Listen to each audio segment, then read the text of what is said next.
Welcome to the Holy Post.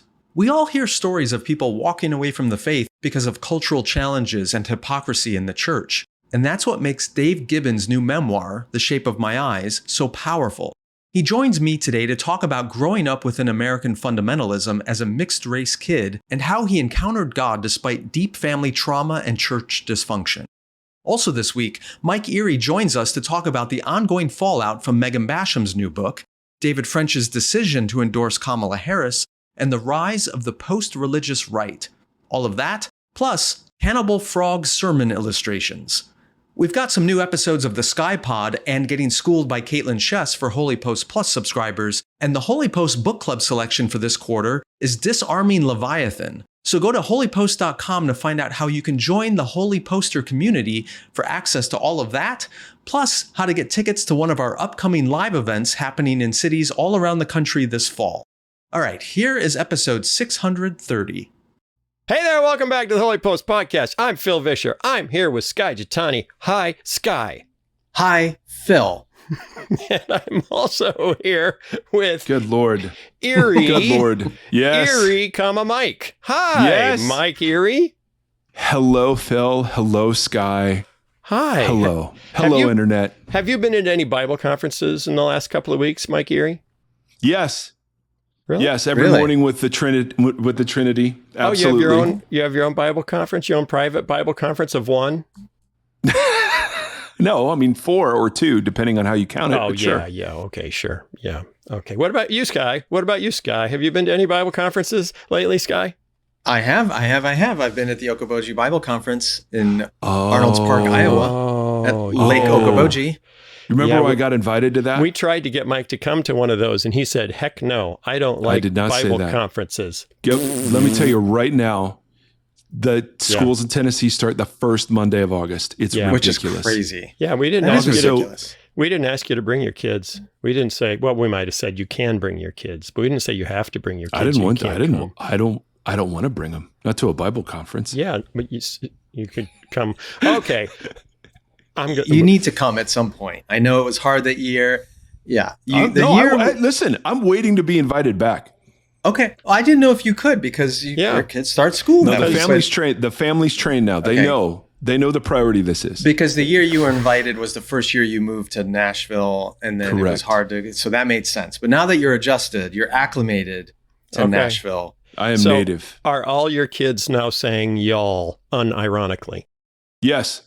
My daughter works in a barbecue place, so it's perfect. She walks in with an accent. So yes, we have those here too. You know.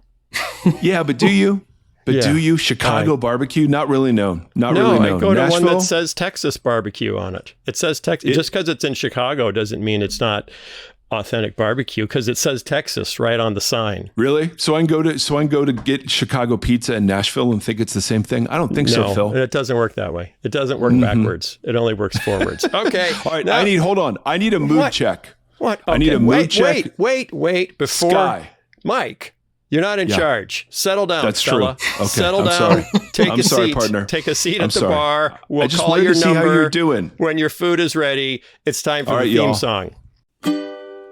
What's the news that you like the most? Who's your favorite podcast host? If it's breakfast, get your toast. It's Skye and Phil and the Holy Post. Skye and Phil and the Holy Post. And sometimes Caitlin.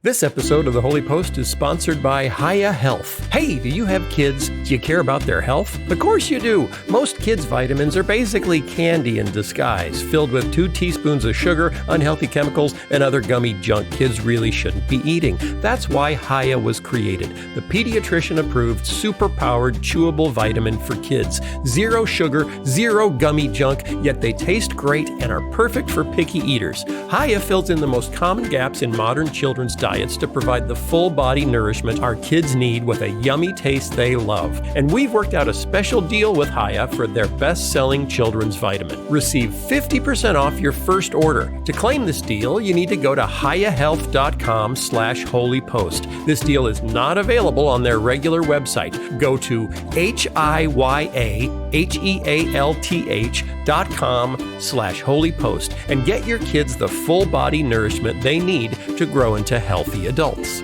And thanks to Hiya Health for sponsoring this episode. This episode is sponsored in part by World Relief, the humanitarian organization we trust to tackle the challenges at the border and around the world. Do you want to push back against suffering and injustice, but find yourself wondering, can I really make a difference? The answer is simple. Yes, you can. Together with listeners like you, World Relief is responding to millions affected by conflict, mass displacement, food insecurity, and so much more. When you join The Path, World Relief's monthly giving community, you partner with World Relief in bringing lasting change across the globe. Your yes to joining The Path will help World Relief say yes to millions experiencing vulnerability.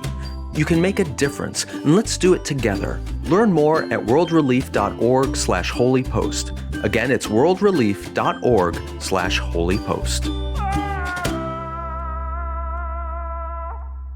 Okay, that was the theme song. Did you enjoy it, Mike? Y'all, that was amazing. Okay, now, what did you want to say? I just wanted to see how you guys are doing. I mean, I didn't realize it was a violation of your authority, Phil, to just simply ask, how's everyone today? Everything. How are you, Phil? Everything in its order. Everything in its place. That's right. I'm That's a right. You sound like Paul. hierarchicalist. Yes, Yeah. absolutely. Yeah. I've read what they say about you on the Twitter. Oh, you are ooh. many things. Oh, That's boy. not that word has not been used recently. That one has not been thrown in. And above all else, he's a sellout.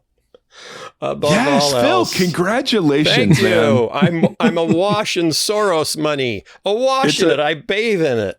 Yes. It's a pretty esteemed company, though. I mean, come on. Yeah. But that's not what I want to talk about first. Well, that's good because you haven't told me how you're doing. How am I doing? I don't know. Mood I'm ring. stuck in an attic in Rochester, Minnesota, against my See, will. people need to know that. Yeah. Blink twice, Phil. Blink twice. Let us know what street you're on. Okay. Saturday morning, I was in the northwest corner of Iowa.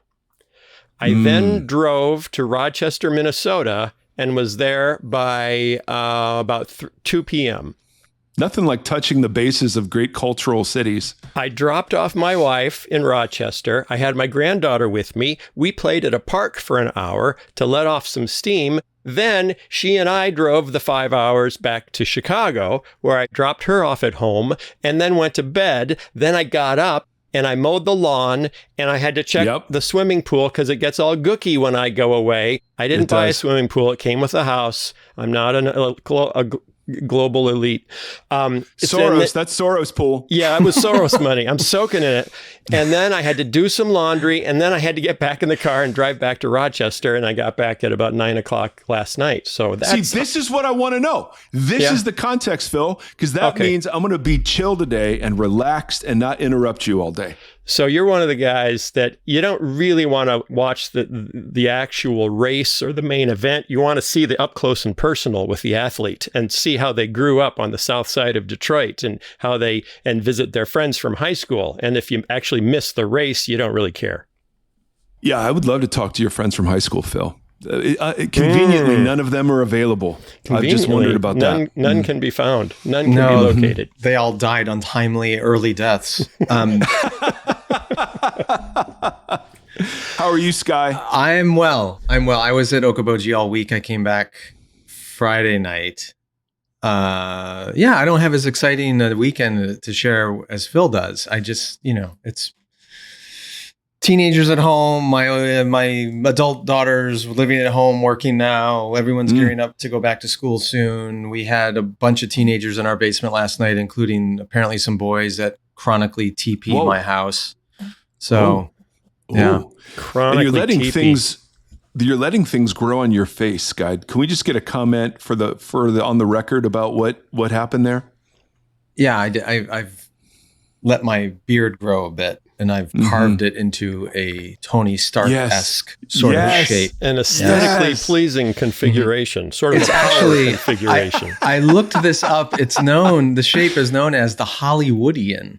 Of course it is. And you know why? It drips of Soros money. Exactly. I'm an elitist and I take Soros money. So I figure why not have the facial hair to go along with it?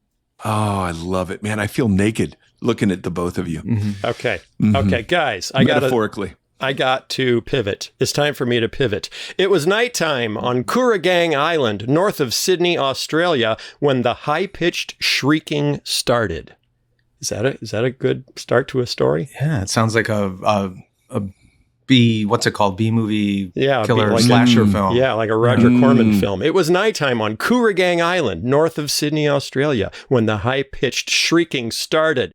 Okay, this is the headline, and I want you... That's the headline. Wow. I want you, Mike Erre... No, that was not the headline. I'm about to give you the headline. Okay. That was the first line of the article. That was... Now. Oh. And I want you, Mike Erre, to tell me what the story is, based on that line and then the headline. And Skye, you might know what it is, so you can guess. I don't. She didn't like his song, so she tried to eat him. Well, that was the breakdancing at the Olympics. So the Australian breakdancer was killing it. There was some shrieking going on. And Kooragang Island, north of Sydney, where they were having a watch party.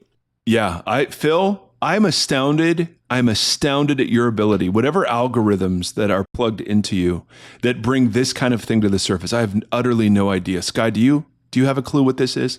It sounds like The Voice Cannibal Edition. That's good. Skye, right? Man, interesting. So dry. So that's not that far from like some of those Indonesian islands. That's basically just The Voice Australia, isn't it? Well, yeah, because everything in Australia wants to kill you. It's true. How many times have you heard that? Okay. Okay, I'll give you a little more. John Gould, an ecologist at the University of Newcastle, raced toward the chilling sounds. A large female frog was chomping down on the hind leg of a male frog while slowly pulling him into a hole. That was my second guess. Frogs? And these are frogs of the same species. They're not frogs of the same species. The act of apparent cannibalism was the first between adults recorded in this species, and it gave Dr. Gould an appetite to learn more about the topic. Ultimately, he believes that when a female green and golden bell frog isn't pleased by the song of a male, she might try to turn him into a meal. It's Fatal Attraction. Frog edition. Oh, yeah. Froggy attraction. So what do you, Mike, you're a skilled orator and pastor and developer of questionable metaphor and illustration. How could you use that in a sermon? You know, it's what sin does to the flesh. It devours itself and spits out the bones in the sarlacc pit as it digests them for thousands of years. It's kind of that's okay. I don't know. I don't know what that is. Was okay. It's kind of a reverse siren thing, where the sirens sing and men are lured to their death. This is the men singing. Don't make this a gender thing. This is the men singing and the sirens still eat them. Okay. I like mine better. And mine was nonsensical. Skye, rescue us. What do you got? Oh, what have I got? I don't know. But my first thought was to go to Genesis 3 and the curses that come after the fall and the enmity that's put between. Skye. Yeah, that's not good. just the woman. That's good. Is it possible that there was, after the fall, there was different enmity between the genders of different species? I don't know. I think that happened after the ark.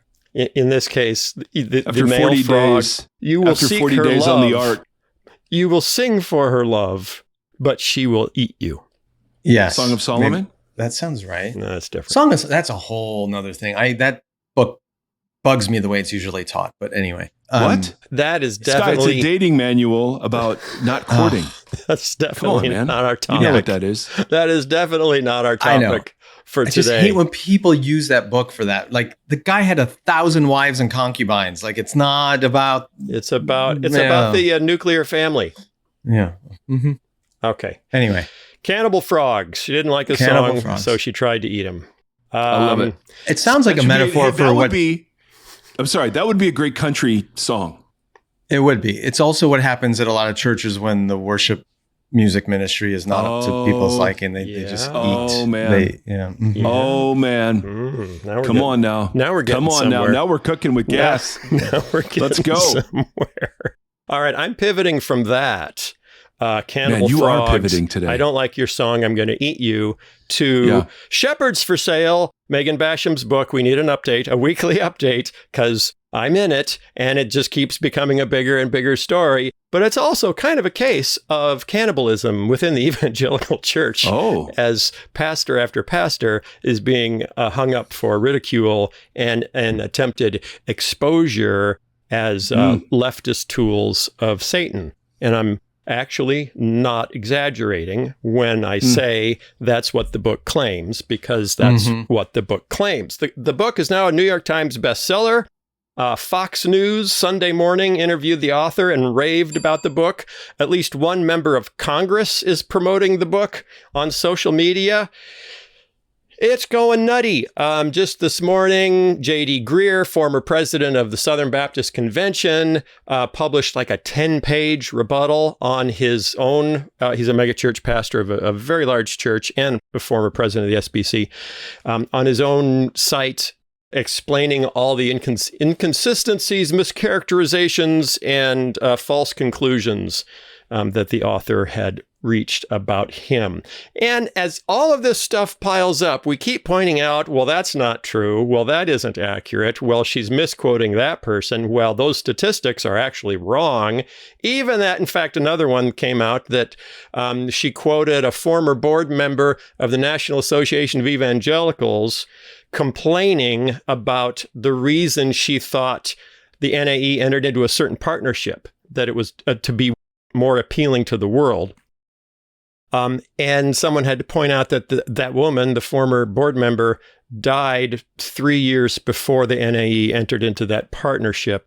So her ability to give a quote about it would be limited, short of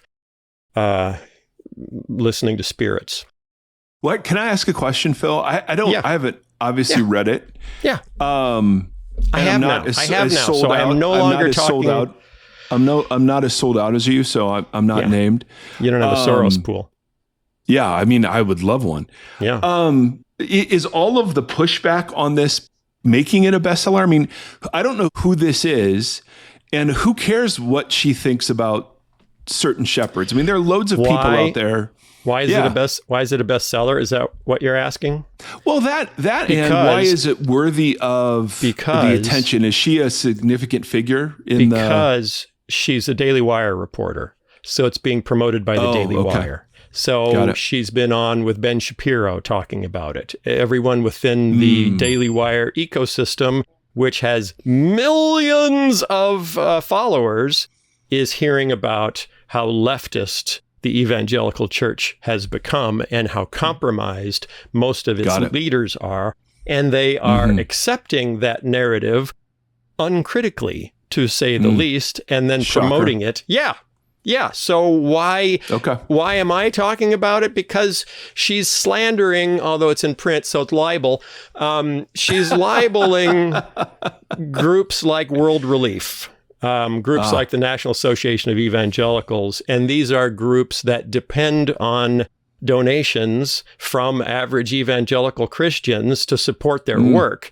And if Christianity Today. Also. Christianity Today. There's almost a whole chapter devoted to slamming Christianity Today. Why are they bad? Because they took money from the Lilly Endowment, which has also been known to give money to non-evangelicals. A legit journalist? Well, here's the deal, Mike. She used to work for World Magazine. For Marvin Olasky. Okay. You know who Marvin Olasky is? I've heard of World Magazine. No, I don't know who Marvin Olasky started World Magazine. He's the godfather of evangelical journalism. Did like 40 years, 35, 40 years. So he's legit. He's a legit journalist? Yes. He started the school that at World, a Christian journalism training program that Megan Basham went to. He employed Megan Basham for 10 years as a movie reviewer. Okay. And then Megan Basham left and went to the Daily Wire to become a hard-hitting investigative journalist. Marvin Olasky, who also shows up in the book, his view of the book was summed up like this, and I quote, "I prefer to remember Megan Basham as a good movie reviewer rather than a poor journalist." Ouch. It's not a very good reflection on his school. Yeah. Well, true. I'm sorry to get you off on that. I just was curious as to, like, it's a bestseller. Is it because people are reacting to it, or was it kind of a bestseller in its own right? No, I think it's a bestseller in its own right, because it launched at number 15 on Amazon because there was so much promotion, and it's from HarperCollins. So HarperCollins is a big, but it's not from one of their Christian divisions. It's not from Thomas Nelson. It's not from Zondervan. It's from their conservative label. They have a conservative imprint for releasing things from conservative politics people, culture stuff. I think part of the success of this book can be attributed to what Roger Ailes famously said about Fox News. He was the guy who started Fox News. And he said, people don't want to be informed. People want to feel informed.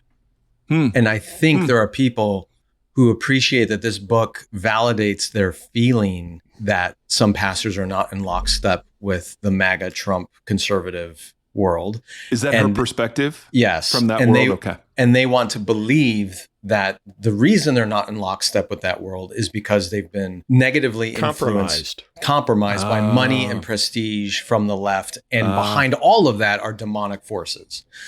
That just feels right to them. Even though she claimed to have the receipts to prove all this, that's not the case. They don't care. No matter how many times people put, like J.D. Greer did today, no matter how many times people put up responses that show the false, it doesn't matter. It doesn't move an inch because this is what people want to believe, and therefore they love it. That's great insight, Skye. Thanks for the context. I didn't realize. I saw, Phil, that you had written something. I wrote a piece. Like, ooh. I wrote a piece on holypost.com. Yeah, you can go check it out. Megan has not commented on that piece yet, although she has commented on the picture of me that accompanies the piece. So comment on the picture. Don't comment on the critique. So J.D. Greer brought up something interesting that he's seen on the left, which he referred to as poetic truth, which means you believe in something as true so profoundly that you build a case for it that isn't really based on solid evidence, but when pointed out, it doesn't matter because the greater truth is so true. So that's what Colbert used to call truthiness. Yeah. Good pull, Skye. That's right. The facts may not align with it, but it just feels the true. Truth. It's right. Yeah, it's truthiness. And that's a lot of the pushback to me criticizing the factual errors in the book has been just that. Yeah, that might not be exactly right, or the citation may be wrong, or the statistic may be wrong, but the idea is correct. Her premise is correct. So the possibility that sincere, thoughtful Christians don't get on board with that train is explained away as corruption or selling out or whatever. Yes. Well, here's what it is. You know how in the Trump movement, there's the concept of the deep state? You're a member of the deep state, or you're a member of the regime. Have you ever heard, we have to bring down the regime. People like Basham and William Wolfe and a few others have turned that idea toward the church and have said evangelicalism is the same way. They've applied Trumpism to evangelicalism and says there's an evangelical regime, there's an evangelical deep state. They call it Big Eva. And this is big. So all the criticism of Megan's book right now is Big Eva rising up to protect its power. Big Eva sounds like the one lunchroom lady you really don't want to cross. Skye, I don't know if it's the facial hair or what, but you are on fire. You are on fire today. That is amazing. Yeah. Well done. Anyway, go ahead, Phil. I'm sorry. Yeah. So, Phil, people are disparaging not only Phil, but legit organizations and sincere pastors. Yeah. And they're having to figure out, do we not bring attention to this? Right. But it is bubbling up. We're having donors call and say, did you accept money from George Soros, or did you really do this? And so, the ERLC down at the SBC has had to put new, facts, frequently asked question answers on their website to say, did you receive money from this? And is it the amount Megan Basham said it was? And was it used because you believe that America is fundamentally a white supremacist nation? And the ERLC says... So you got to talk about it. You got to talk about it because they have to correct the record and say, no, we got $50,000, not $150,000. And it was because we wanted to do an event honoring the 50th anniversary of the death of Martin Luther King. That's what the money was for. And that's what we did with it. It wasn't to promote the idea that America is hopelessly white supremacist, but that's what the book says. Do you think, given the amount that's come out now from people pointing out factual errors in this book, false accusations, bad citations, is there any threat that this ends up in court somewhere? Like, has it reached that level, or do you think it's just everyone wants it to go away, no one wants to stir the pot? Because I'm thinking, if there's a ministry or an organization that's genuinely affected financially because this book accused them of some horrible thing, they could have a case here. Not that I'm an attorney, but I wonder if it gets to that level. I don't know that there are a lot of claims in the book that have zero connection to something that actually happened, where she could, because she's arguing online, even to me, no, he didn't say exactly that, but I'm a writer. I'm giving my opinion, even though she doesn't start by saying this is my opinion of Tim Keller's position on Donald Trump. She just says this is Tim Keller's position on Donald Trump, and then says something that Tim Keller never said. So the question is it editorial commentary, which is you probably can't do anything about, versus versus literal libel. But she was promoting this book before it came out, claiming that people have taken money from certain entities and that she, quote unquote, has the receipts. Yeah. So that's more than just editorial commentary. That's she's making a factual claim. Well, that's not untrue. That is not untrue. Nonprofits often get grants from other foundations. But she's claiming that there's, I don't know, some liberal, I don't know. I haven't read it. I'm just wondering, you've read it, Phil. So I'm just pitching you the question. Did you encounter anything in there that was just like verifiably, factually, not just an opinion, that is just flat out untrue? Well, she got some things wrong, and that's the question. Can you have errors in your book? And is that okay?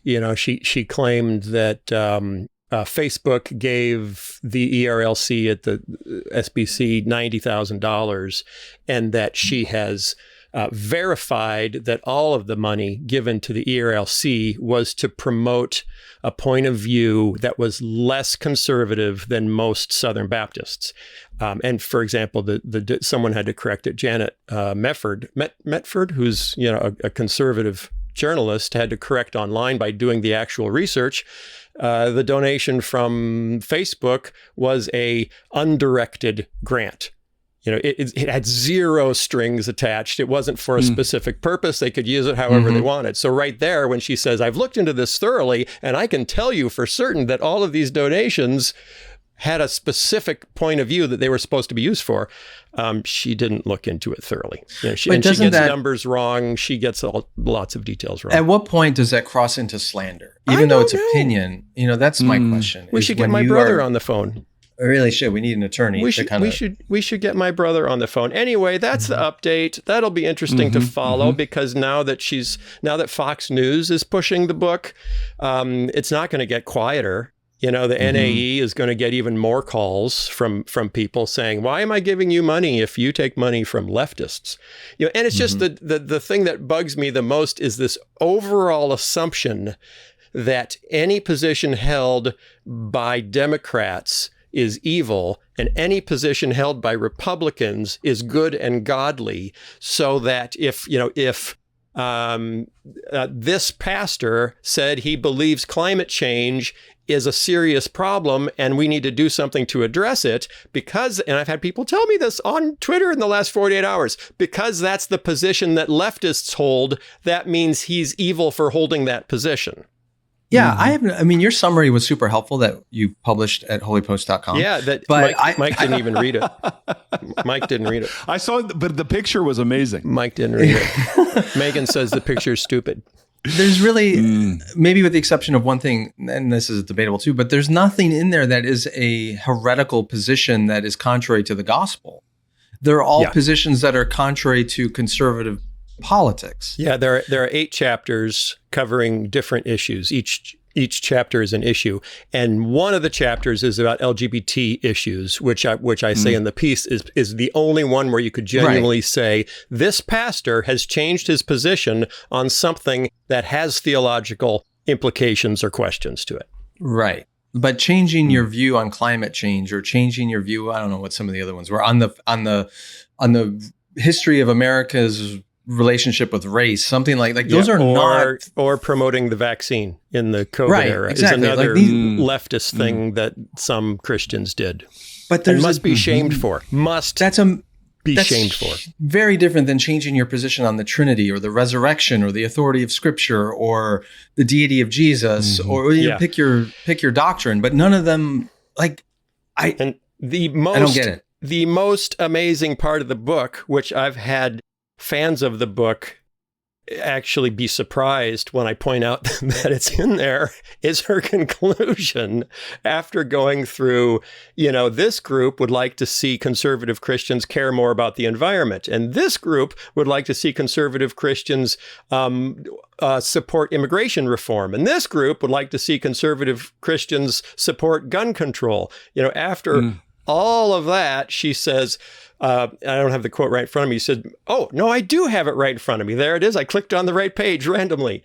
And just listen to this, Mike. Listen to this, okay? I'm in. This is the conclusion. This is the bottom line for this book. Many forces are trying to claim American churches for many agendas. Okay, I just went through some of those agendas. Let's creation care. Sure, that's an agenda. Gun control. Sure, that's an agenda. Those are agendas. But ultimately, there's only one force, one agenda. We do not battle against flesh and blood. Satan's wolves in sheep's clothing secretly slip into the church for one reason: to prevent it from snatching more souls out of the fire.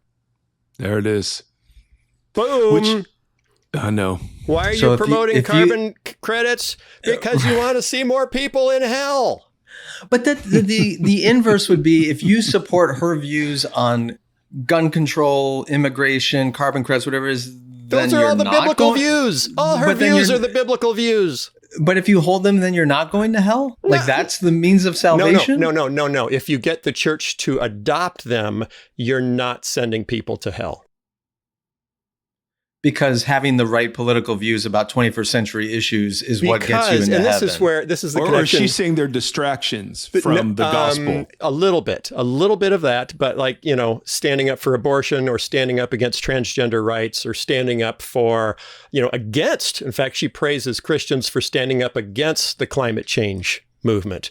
So you can resist the bad things coming from the left, and that's okay. But if you actually decide some of them might actually be based in fact and worth promoting, now you're distracting from the gospel. And what's more, you're trying to, and here's the follow along with this, okay? And you might have to sketch it out on the wall with some yarn and thumbtacks. If you get conservative Christians to adopt positions that are currently considered leftist in America right now, it will pull the church towards liberalism, which will also mean theological liberalism, which means we'll give up on the gospel. Okay. That slope is getting a lot longer and a lot more gradual. It's a massive slope, and it's barely slant. It goes on for miles. Takes years, but that's Satan's plan. That's Satan's plan, Skye, because you don't even know you're on it. You can't even see that you're moving because it's so slow and so long. It's like Martin Luther King's quote about the moral arc of the universe is long, but it bends towards justice. It's the Basham slope towards hell is long, but it bends towards liberalism. Is that kind of the idea? No, the Basham slope towards liberalism is long, but it bends towards hell. That's it. That's the one. Bingo. Okay. What's your name again? Mike Erre. What are your thoughts? Well, as one who is pure and uncorrupted, I say God cares about climate change and immigration policies and gun reform. So I want my name on that list, please. Fine, you leftist. You'll get your money. Mike, you don't just sign up for that stuff until someone's offering you a lot of money to do it. You are. Okay, I don't offer that. You're worth more than that, Mike. You got to hold out. Skye, Okay. I did not do well in marketing in Miami. Mm-hmm.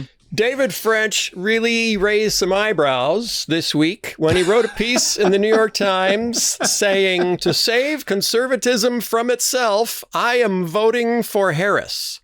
I'll be honest, it raised my eyebrows. I was actually very surprised. It raised my eyebrows too. I did not see that coming, that David French would actually, because I've heard him in the past promote, very much, you're not throwing away your vote if you refuse to vote for either major party's candidate. You're giving a protest vote. And if enough Americans give protest votes and reject both major parties' candidates, it'll send a message to the major parties to do better and pick different candidates. But in this case, okay, let's read what he says a little bit. Since the day Donald Trump came down that escalator in 2015, the MAGA movement has been engaged in a long-running, slow-rolling, ideological and A slope. It sounds like a slope. Sorry. A long-running... Don't interrupt me when I'm on a roll. I know, you were on a slope yourself. I was on a slopey roll myself. Soapy, slopey roll has been engaged in a long-running, slow-rolling, ideological and characterological, I think that's a new word, transformation of the Republican Party. It has divorced Republican voters from any major consideration of character and leadership, and all the while it has labeled people who resisted the change as traitors. He goes on to talk about just some of what is contemptible in his view about Donald Trump, and says he's not voting, I'll summarize, says he's not voting for Harris because he agrees with her policies. He's voting just to try to rid the conservative movement of Donald Trump. Would you say that's the bottom line, Skye? It sounds accurate, yes. And also he cares about Ukraine and the aggression of Russia, and Trump doesn't seem to care about that. So it's kind of some classic world order stuff that we're trying to maintain, the how America's role in the world. But also there is no conservative movement if it's about Trump and his family. And one more really relevant, salient point here is he brings up the fact that this year, the Republican Party has removed any pro-life language from its party platform and is simply abandoning the issue to the states. So technically speaking, there is no pro-life candidate that you can vote for president in this election. And so then the question becomes, if neither party is in principle pro-life, then the question becomes which party's policies have been proven to lower the number of abortions. Abortions went up under Donald Trump. They've gone up since Roe was overturned. He's abandoning this issue to the state, which means he's not in favor of any policies that will measurably reduce the number of abortions. Whereas there are policies that Kamala Harris and her party are proposing, which have been proven to lower the number of abortions, even though they're the explicitly pro-choice party. So it's a real mess this time. You could argue any previous election in our lifetime that you would vote Republican because they're quote unquote pro-life, and their party was explicitly pro-life. For the first time in our lifetime, that's not the case. And I think that's maybe a big factor in David's decision as well. Mike, what do you think? Mike? I'm not a great conversation partner about stuff like this, because the minute What I did read you this, say? So glad we brought you on, Mike. What did you say when I texted you and said we have to save the conservative movement? I said, what if I don't care about? I think you said, why? What if I don't care about saving conservatism or progressivism? I mean, so because I helped to pastor a church in Tennessee, the amount of energy. So we're doing a series on politics.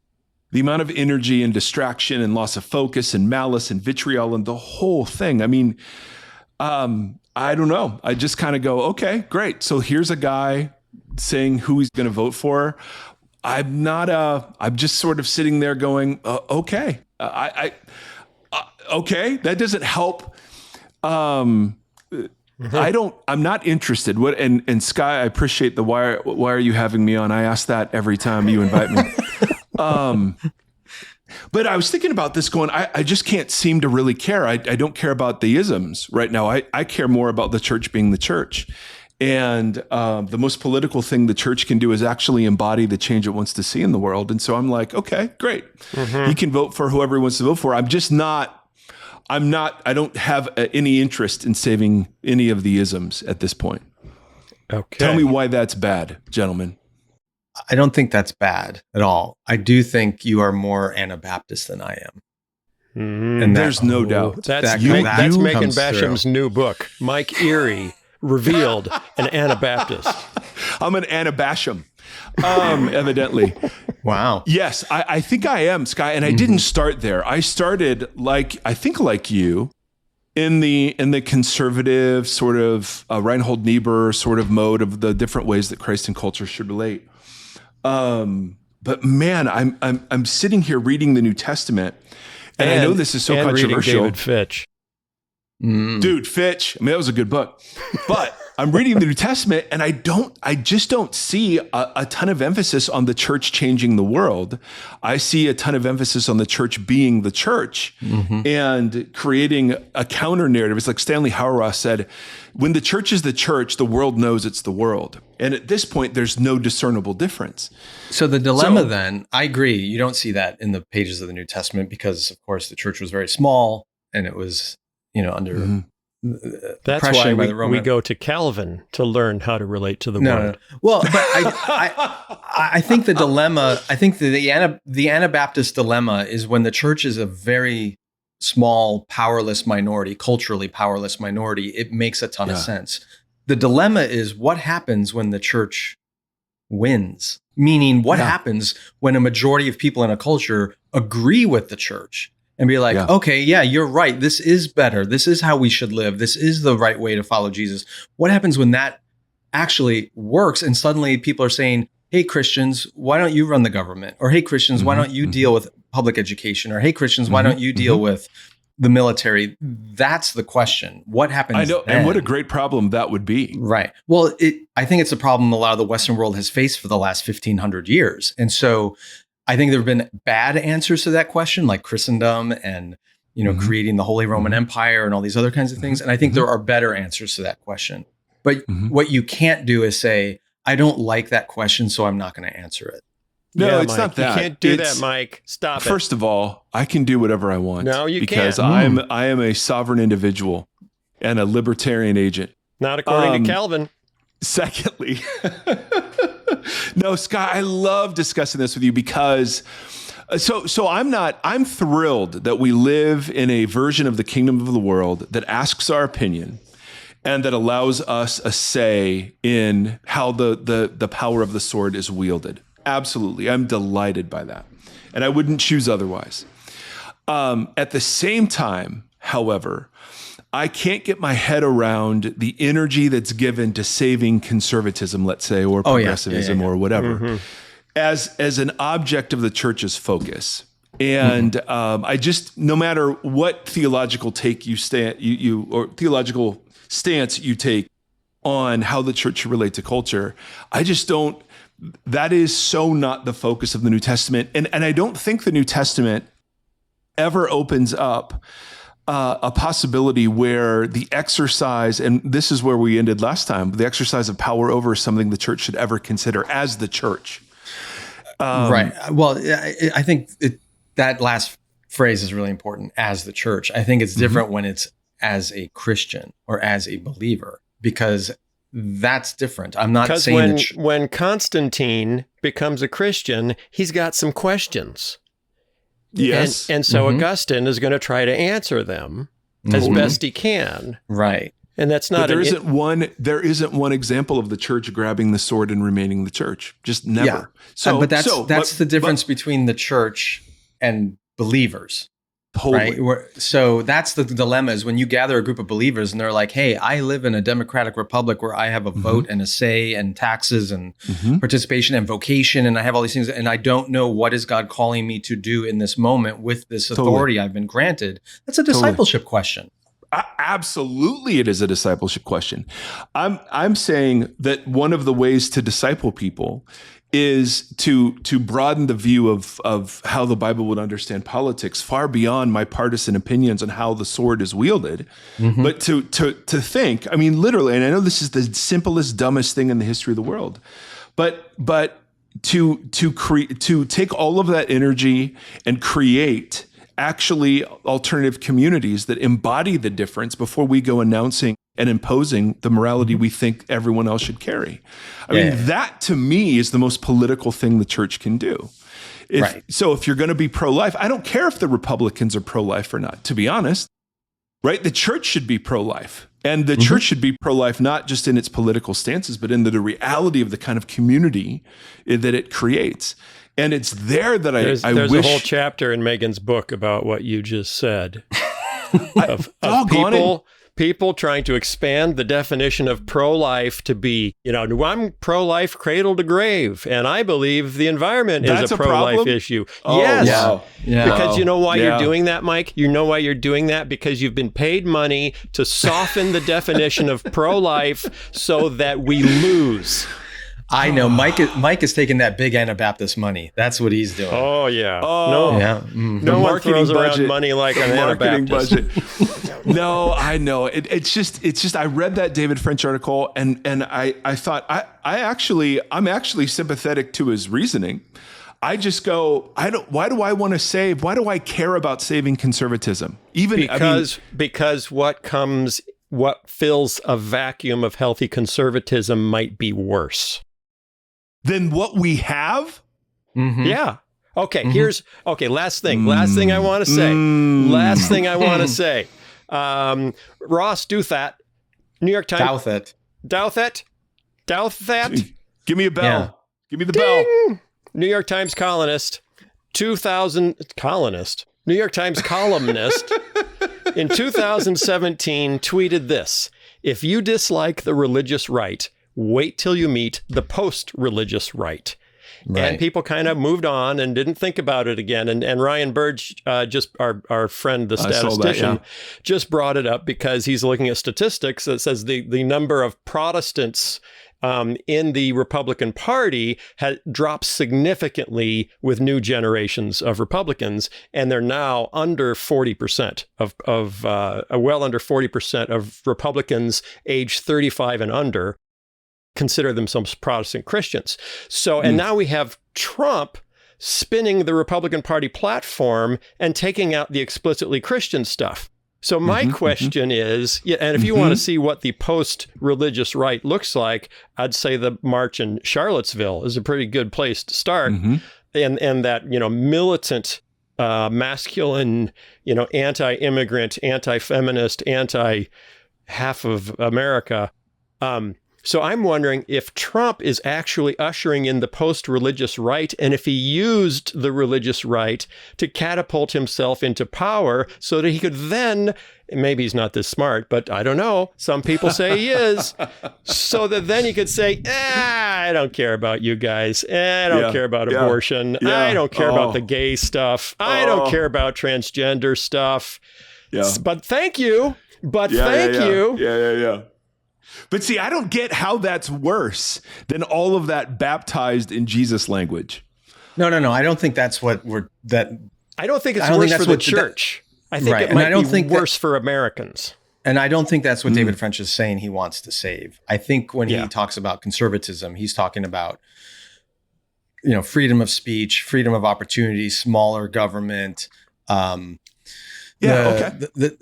kind of like traditional conservatism where it's sort of Reagan conservatism. I mean, you can argue Reagan conservatism is good or bad. Yeah. But I would argue that America First MAGA Trumpism is worse. And that's what Ross Douthat, I think, is also saying. You agree, Mike? Are you on the same page, Mike? For the sake of Megan, yes. No, I don't know. For the sake of Megan. That's our new catchphrase. No, I'm so sorry, guys. I'm not as informed about some of this, but I'm sitting here and I'm just thinking, yes, there's no doubt it could be worse. I'm horrified at what it is. And I don't know, man. I don't think there's any going back, even to try to grab hold of conservatism as it used to be defined. I think that brings up a question I asked Adam Kinzinger the other week. He was on the show. Like, at some point, whether because he loses an election or he just gets old and drops out of public life, at some point Donald Trump is not going to be a public figure in America. Right.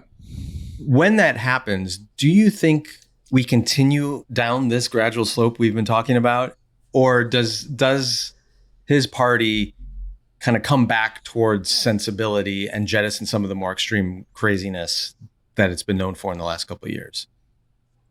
Ooh, that's a great question. What did he say? Kinzinger? He thinks the Republican Party is going to come back to its sanity, but it might take a while.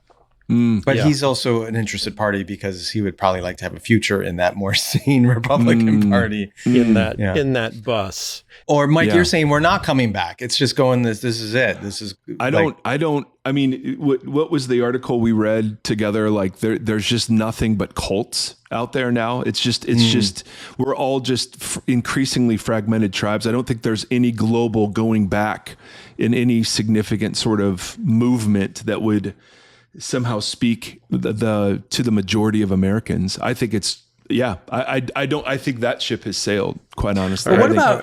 What about just being like not nasty? Like going back even to the George, not nasty again. Well, like even Mitt Romney or George W. Bush or John McCain, like they were men of it. Agree or disagree with their politics, like they had some decency about them, right? Is that possible? It doesn't get you what you want, Skye. Decency does not pay, and we are ultimately pragmatists now. We've been told by those who are currently running for office in certain quarters, we tried the Sermon on the Mount, guys, and it didn't work. Mm-hmm. And so I just want to be one of the guys in the room with you guys saying, yeah, well, we didn't try it, and working isn't all that it's cracked up to be. So, you know what I mean? Cool. We got to end. It's time to stop. No, we don't. This is beautiful. I love you guys. Mike. We can't go on forever. Because there's an interview that also has to be in here, and because what's the interview? Eventually, people have to go to the bathroom. What's the interview? I think. What if they're going to the bathroom now, and they don't know it? I don't know. It's a good thought, though. Next on News of the Butt. All right, y'all. Thanks for listening in. Mike Erre, thanks for bringing your insightful political commentary from years of study and your master's work at Georgetown. We really appreciate it. And everybody, hang around for the guest, and we'll see you next week. Bye. The Holy Post is sponsored by the Fresh Pressed Olive Oil Club. The prophet Elisha once performed a miracle to help a widow who was in a terrible situation. She needed more olive oil. Lots of us are trying to eat healthy, and a healthy diet includes great olive oil. You need to know about TJ Robinson, a guy who makes farm-fresh, award-winning olive oil and sells it direct to you. TJ's olive oil is incredibly delicious on salads, veggies, pasta, meat, fish, you name it. As an introduction to his Fresh Pressed Olive Oil Club, TJ is willing to send you a full-size $39 bottle of one of the world's finest artisanal olive oils, fresh from the new harvest, for just $1 to help him cover shipping. And there's no commitment to buy anything now or ever. Sure, it's great if a prophet comes to your house and gives you free olive oil from heaven, but that's probably not going to happen. TJ's Fresh Pressed Olive Oil Club might be the next best thing. Get your free $39 bottle for just $1 shipping and taste the difference freshness makes. Go to getfreshholypost.com. That's getfreshholypost.com for a free bottle and pay just $1 shipping. The Holy Post is sponsored by Faithful Counseling. I'm not super good at people stuff. I like ideas and technology and puppets. When Lisa and I got married, it was a shock to see just how different we approach the world and each other. The thoughtful gift of marriage counseling from one of our parents was a huge help in those early years. Faithful Counseling can help you get through life's rough spots. With more than 3,000 licensed therapists across all 50 states, Faithful Counseling makes it easy to find a great therapist that'll work for you. You can meet over video or phone sessions, and changing therapists is easy and free until you find the right fit. So don't struggle alone. Let Faithful Counseling match you with a licensed therapist who can help you grow into the best version of yourself. Visit faithfulcounseling.com/holypost and get the professional, faith-based counseling you need. And there's a special offer for our listeners. Right now, you can get 10% off your first month at faithfulcounseling.com/holypost. Thanks again to Faithful Counseling for sponsoring this episode. My guest today is my friend Dave Gibbons. For many years, Dave was a pastor in Southern California, and I first met him when I was a seminary student about 25 years ago. Since then, we've kept up with each other's journeys, and Dave's had an exciting and unpredictable life. He's expanded from being a local pastor in Southern California of one of the most diverse churches in the country to becoming an advisor, an activist, and an entrepreneur. He's launched or served on the board of numerous social impact organizations like World Vision and Fuller Seminary, and he mentors creators and innovators in entertainment, sports, finance, government, and other nonprofits. So yeah, he is an absolutely fascinating guy, which is why you're going to love reading his new memoir called The Shape of My Eyes, a memoir of race, faith, and finding myself. Here's my conversation with Dave Gibbons.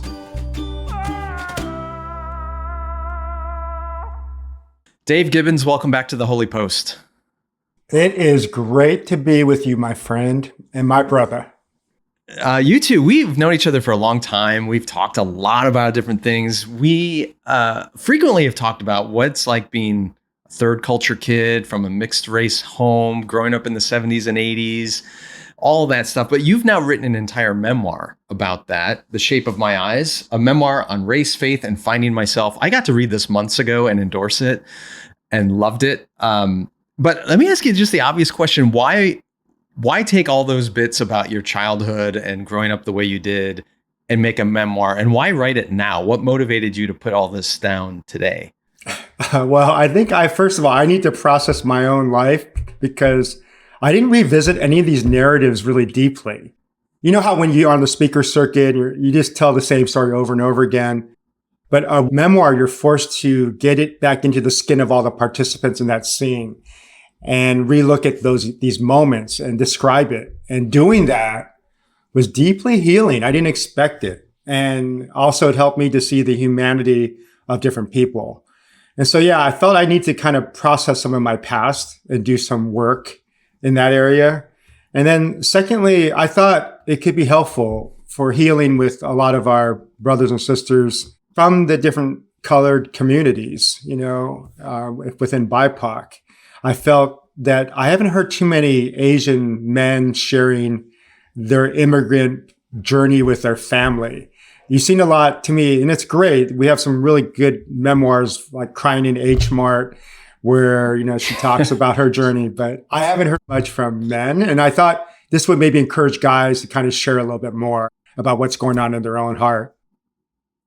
Okay, so for those not familiar with you or haven't picked up your book yet, share your background, your family background, the environment in which you grew up.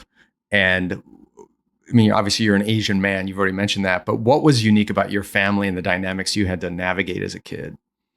Well, my dad's white, 6 foot 1 inch guy from Michigan, Midwestern culture, dry sense of humor. Went to Korea as a soldier, married my mom. And I don't know if he knew what he was getting involved in because she came from a poverty background. And her dad was an alcoholic and she ran away from a man, already had a child. And then they had me on the Air Force Base. So what's unique, I think, is this convergence of different cultures forming what I call a third culture, not an either or, but a both and. And we moved to the States and I started to live in this wonderment of America. This is the American dream.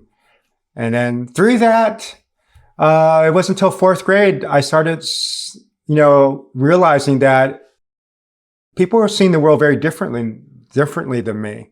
They were actually, instead of looking at the world from a curious perspective, they were looking at my eyes. And so what was unique was, I think, having to deal with the pressure of racism as an Asian American. I think the Black civil rights movement was really strong when I was growing up, but there wasn't much discussion about Asian Americans and how they were feeling. And there was actually like a positive stereotyping, which would often argue against what the Black America was trying to advocate for. And so, so what was unique, I think, were just the tensions of feeling racism and prejudice, but no one really addressing how maybe Asian felt in the mix of all the racial conflict. And then growing up in that, I think adding religion to it and Christianity added a whole nother element to both the confusion and to what I was looking for, I think, was order of my life. And it provided solid answers at the time. I think I needed some answers, but then as I grew older, it wasn't enough. Things were much more complex than this simplistic answer I was getting from evangelicalism. Yeah, and this is where you and we've had these conversations before where I resonate so much with your story and your book. Like, you grew up in a time and place where people looked at you. You look Asian, so people just pigeonhole you as Asian. They don't realize your dad is white. They didn't realize the diversity of your upbringing. I grew up in a time and place where people were curious about my ethnicity because they couldn't figure out what on earth I was. And then with a name like Skye and everything. Yeah. And my dad is from India. My mom is also from Michigan and white, and just the complexity of it all, because you don't fit in a neat category. And you're right. Then you go to the church and you're not really given answers there either. And you don't fit completely, and they don't know what to do with the complexity and diversity of your home. So let's go into that a little bit. Your experience in your early life of Christianity was of a very fundamentalist type. What did you find beneficial about that? Before we get into some of the baggage, what benefited you in those environments? Or what did you look back on as you were writing this book and go, I'm actually grateful for those Christian communities that you encountered as a kid? Well, I think the first thing was the provision of order for chaos. There was a sense of some type of structure for someone who came from an unstructured, deconstructed environment because of divorce. So that was super helpful. I think there was also the biblical training. There was a real love for the Bible. I think I still appreciate today. While I know there's many sources of revelation, the emphasis, I think, upon God's word was really helpful for me because I was looking for wisdom. And the Bible provided a ton of wisdom. I just remember devouring James and the book of Proverbs. I would just read it daily and just try to act like it was speaking just to me. So I was thankful for that. And then thirdly, I would say just the community. I have some really great friendships, even though I know that some of my friends would maybe think I'm a heretic at this point. they still talk to me and they still treat me as a friend. And so we still have a closeness to each other and we can laugh together. In fact, one of them just recently, we got reacquainted and I found out, man, we've been on the same track. So it's been kind of cool to see that we still have really great friendships and community that was provided during that time. You also, you're very transparent in the book about some of the trauma of your childhood. You mind sharing some of those things, and how did experiencing those traumas impact your view of God and faith? Yeah, that's a great point. Well, I think the traumas, the main one was when I came home and my mom had locked herself up in the car that she had bought my dad, and police had converged on the house. So I came home and there's police all around, and mom was weeping inside the car, would not come out. She had a knife that she was now ripping this apart with a knife. And we had no idea. We had never seen our mom like this. We had never seen our parents fight.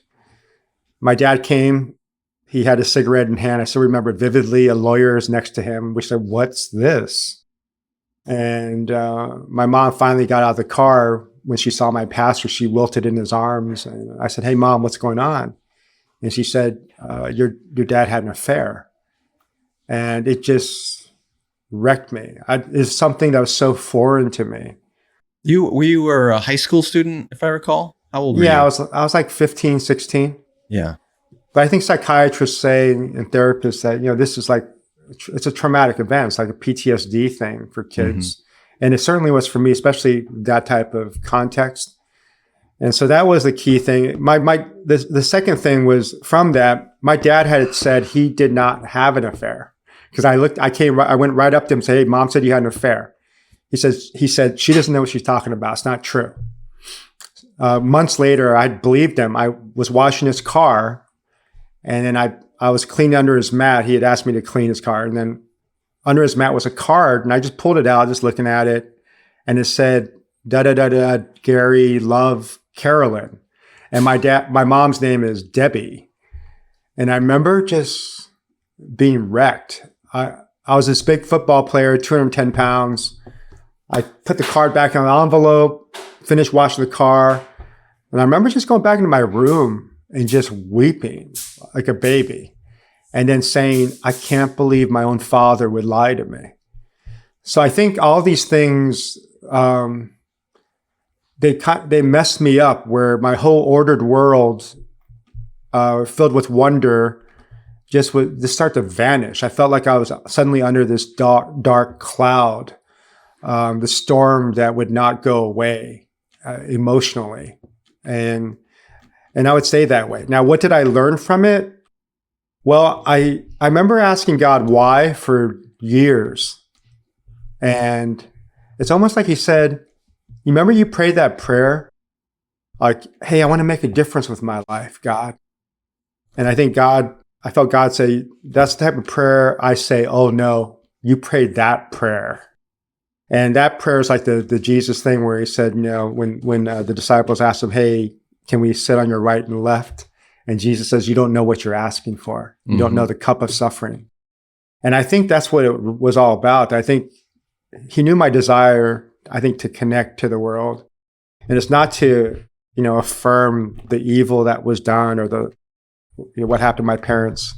But I think God took that and he used the pain in my life to connect me to humanity. And it helped guide my whole orientation of philosophy around loving the outsiders, the misfits who are broken. How do we give them access to capital? So almost everything I do now centers around helping misfit leaders who aren't seen. How do we help elevate their game? We're all shaped by our family of origin, and we're all shaped by the pain that we experience. And again, not to, as you said, kind of justify evil, but it's a remarkable part of our Christian story that we do believe God redeems it in unexpected ways. A beautiful theme that comes out in your book. Following high school, you end up at Bob Jones University, which and we've talked again about this in the past, but I didn't. Knowing who you are today, I don't think anybody would assume, oh, of course, he went to Bob Jones University. But it makes some sense given your fundamentalist church background as a kid. Talk a little bit about what you discovered at Bob Jones, and especially how you met your wife and what problems that created.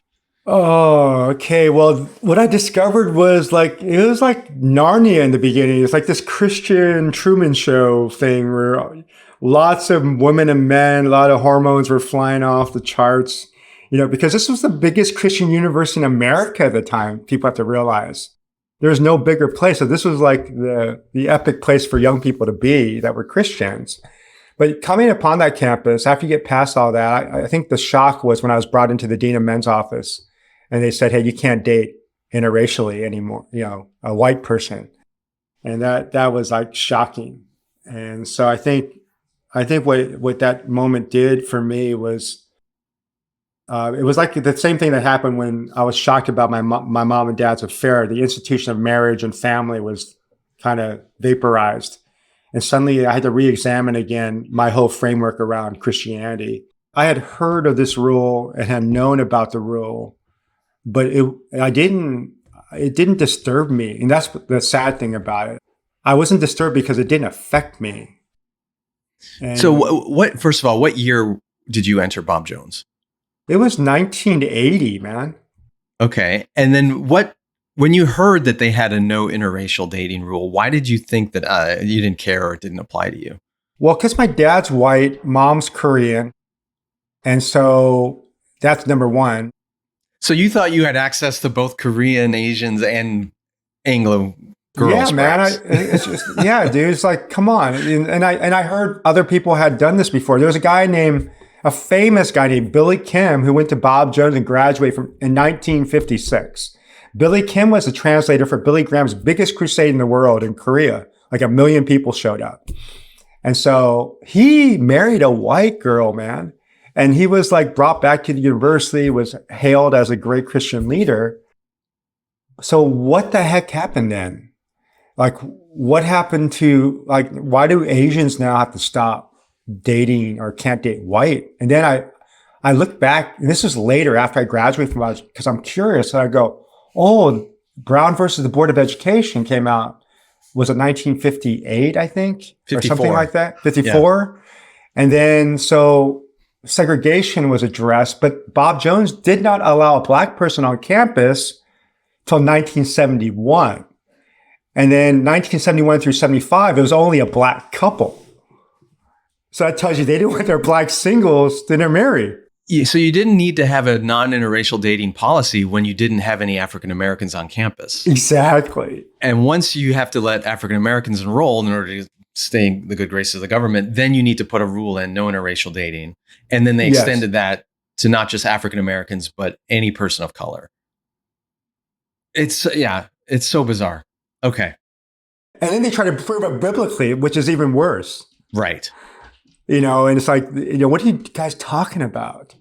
And my understanding is they didn't change that policy until, was it 2000 or 2001? Yeah, I think 2001. Yeah. And it was crazy. So you mentioned how your parents' divorce kind of shattered your understanding of family, and then encountering this racism at Bob Jones University began to shatter your understanding of the Christian community and the church. How did those things begin to get put back together? Why? I mean, so many others, when they experience that kind of pain and trauma or hypocrisy, even just walk away from it all. Why didn't you? I had these unique moments where, there's these, I guess everybody, there's a place where you only can turn to God, it seems, where nobody's words really seem to matter. And so there was this place in Colorado I sought after that where I always thought I'd met God. It's this open field in Telluride, and it's on this little rock amidst the Rockies. And I say, hey, God, you met me here before. I need some help again. And I felt God gave me a specific word. It was a verse from Psalm 81:10. He said, I brought you out of the land of Egypt. Open your mouth wide, and I will fill it. And I just picture like a baby and a mother doing all the work, and the baby just opens the mouth and is fed, and it's just like spilling over. And I felt the reason why I can stay in the game is like moments like these, where there's these private moments where I felt this deep connection with God. Otherwise, I don't think I could have sustained it. And then I think what helped it to kind of be affirmed were different moments where people would come my way, and it was obvious, like, it was God speaking to me through these people or these circumstances. But before it got clear like that, to me, Skye, I think this has to be we have to be honest about it, that there's still a lot of unraveling and deconstruction that, clarity didn't come fully, but it gets clearer, but I think it first has to be deconstructed. There's the great unraveling that occurs before something new can be really seen. So your story, both what you've just shared and what you write about in the memoir, it resonates with me both because it connects to my story, but I've talked to a lot of Christian leaders over the years, and I've interviewed a lot of them, whether on this show or when I was working for CT. And two themes keep coming up over and over and over again.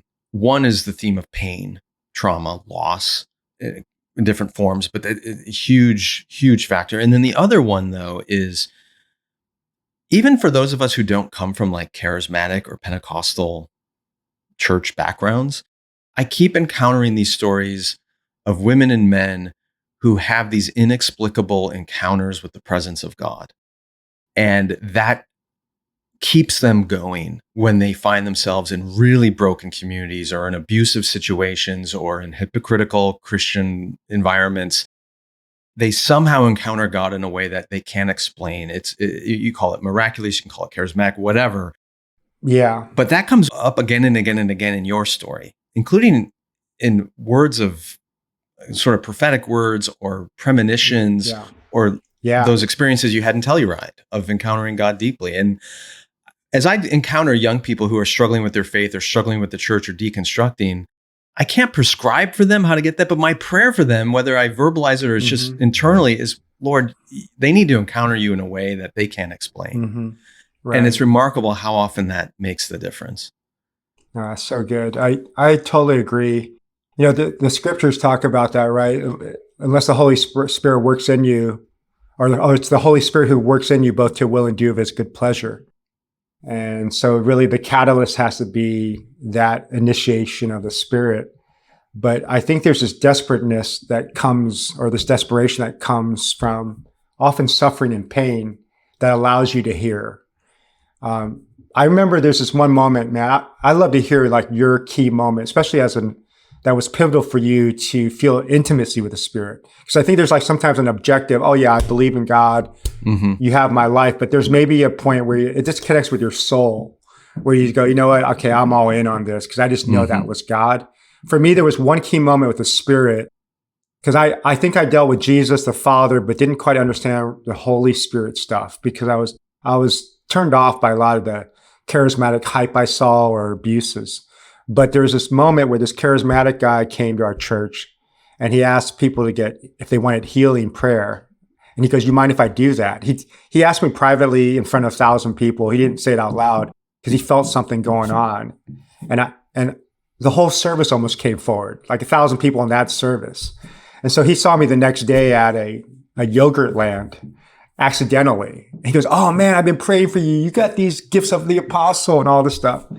And then he says, you mind if I pray for you right now, bro? I said, sure. You know, you can't reject prayer from him, you know, being a pastor. You got to accept it. And so he goes, yeah, come on, let's go outside. And we went outside right next to this long yogurt land line. And I go, why is he taking me next to the line? There's like these private spaces over here, but he's like not aware. And he puts his hand on my head and starts to do the charismatic like pumping of my head. And I just get super embarrassed.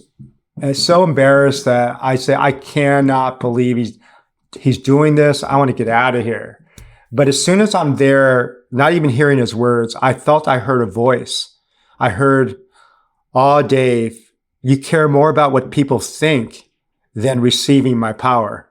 And then the next thing, I remember I just something hit me, Skye, deeply, where I think it's been all my life I've been trying to prove to myself because I'm an Asian that wasn't quite accepted. And so I said, I'll show you, man. I'll show you by my academic strength and also my athletic prowess. I'll be better than you. So I think I took on that type of attitude. So I put this really hard front, aggressive, not aggressive in a mean way, but it's aggressive in terms of my energy. And so it wrecked me. I remember I was weeping and he must have felt, man, yes. And he's just pumping my head some more. And then I remember saying and whispering to God, I said, but I can't do it like this guy. I just cannot do it like him. And I heard this, man. You don't have to. You know, my Holy Spirit is like the introvert of the three of us. And I know I couldn't have thought that, Skye. It was just too perfect for what I needed to hear. But when you think about the Holy Spirit's role, he's always pointing to Christ. You know, he's deferring. He's the comforter. It's almost like the silent strength. And I said, you know, if that's really true, and this is what I said to God. I said, if this is really true that I could be like that, then I want to experience it all. And then from that moment, Skye, my life changed in terms of the energy of what I felt from not just the theological understanding of God the Father, Jesus, you know, dying for my sins and all that, but there was a spiritual intimacy that I finally felt this connection to my soul, that he gets me.